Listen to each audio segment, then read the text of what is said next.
Hi guys, we're out today in my own van. These nights are getting a bit darker now, so I thought it was about time I upgraded the lighting system here in the van. So what I'm opting for today is fitting these Febby, so I can get in the part number somewhere. I'll put a link in I'll put the part number in the description, or a link in the description anyway, for these work lights, Febby work lights that will be fitting in the van today. So let's get started. So the first thing I've done is mount them where I wanted them. So here, it shines out the side door. If customers' cars there, I'll be able to see what I'm doing with the car. I can pull it down, tuck it back up out of the way, or I can rotate it around the van for an extra lighting inside the van as well. So that's mounted there nice and secure where I want it.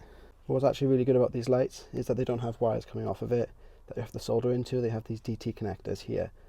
So let's get some of those connectors made up. So for this, I've got the connector bit itself, the pins, some wire, and these laser tools, multi-purpose pliers.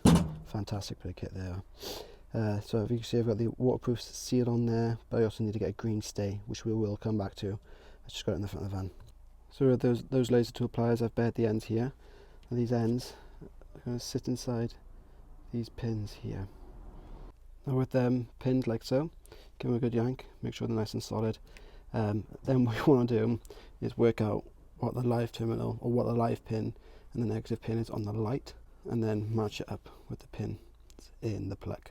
Now with that plug pinned, a bit of lume tape on there, got this green stay in there that holds the pins in place. Just push that down and we're ready to solder it in. So then what I've done is I've left a little bit of wire hanging here, and then I've looped it up into the trim up here, clipped it in, ran it all the way down the trim face, and then wired it in to the back of this panel here, and it comes on with a switch, and obviously then you can turn it around and light up the inside of the van,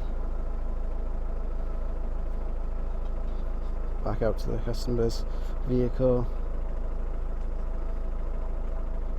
and tuck it up out of the way. I'm going to repeat that very same process on the back of the van here.